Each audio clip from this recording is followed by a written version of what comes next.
Évangile de Jésus-Christ selon saint Luc. En ce temps-là, les publicains et les pécheurs venaient tous à Jésus pour l'écouter. Les pharisiens et les scribes récriminaient contre lui.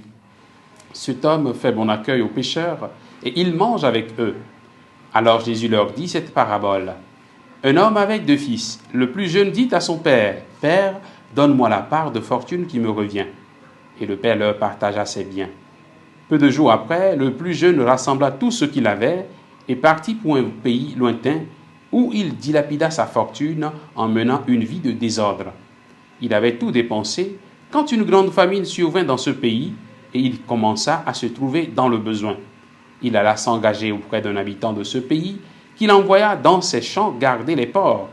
Il aurait bien voulu se remplir le ventre avec les gousses que mangeaient les porcs, mais personne ne lui donnait rien.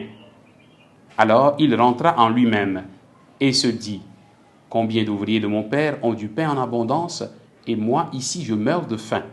Je me lèverai, j'irai vers mon père, et je lui dirai, « Père, j'ai péché contre le ciel et envers toi. Je ne suis plus digne d'être appelé ton fils. Traite-moi comme l'un de tes ouvriers. » Il se leva et s'en alla vers son père. Comme il était encore loin, son père l'aperçut et fut saisi de compassion. Il courut se jeter à son cou et le couvrit de baisers.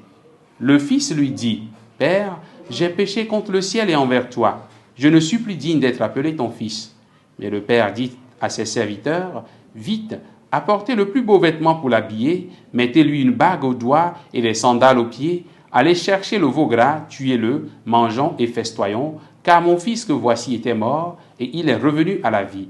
Il était perdu et il est retrouvé. » Et ils commencèrent à festoyer. Or, le fils aîné était au champ. Quand il revint et fut près de la maison, il entendit la musique et les danses. Appelant un des serviteurs, il s'informa de ce qui se passait. Celui-ci répondit, « Ton frère est arrivé et ton père a tué le veau gras, parce qu'il a retrouvé ton frère en bonne santé. » Alors le fils aîné se mit en colère et il refusait d'entrer.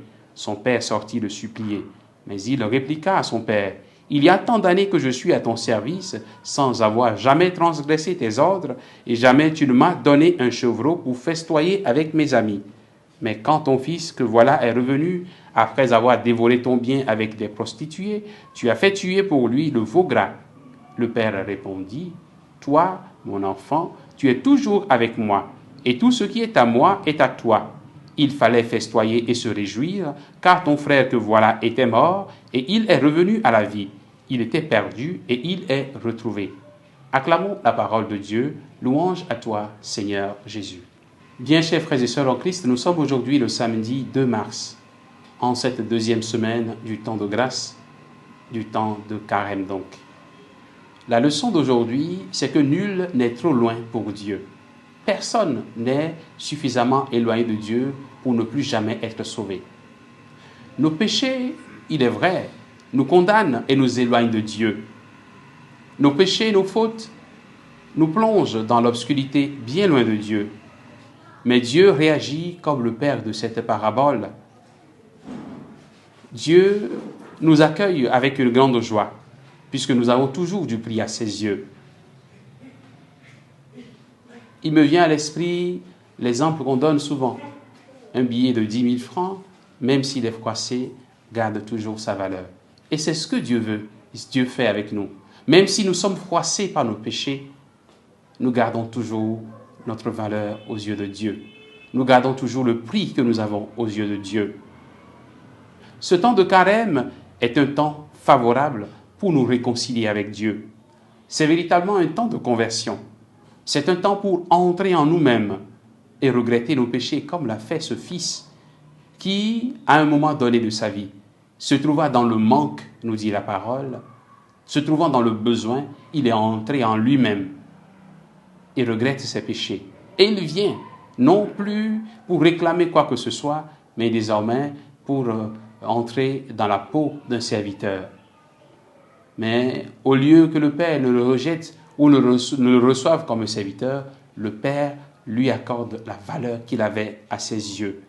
Le Seigneur célèbre un festin pour chacun de nous, à chaque fois que nous nous réconcilions véritablement, À chaque bonne confession, c'est une joie au ciel. Il y a de la joie au ciel pour un seul pécheur qui se convertit, nous dit la parole de Dieu. Saisissons donc ce temps de carême pour faire de vraies conversions, pour faire de vrais sacrements, pour célébrer de vrais sacrements de la réconciliation, parce que nous pouvons aussi le célébrer pas de la bonne manière.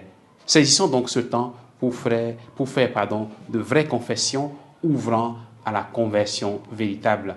Que la grâce du Seigneur nous trouve, que la grâce du Seigneur nous atteigne durant ce temps de carême, afin que nos cœurs soient retournés vers Dieu. Que sa grâce nous accompagne au nom du Père et du Fils et du Saint-Esprit.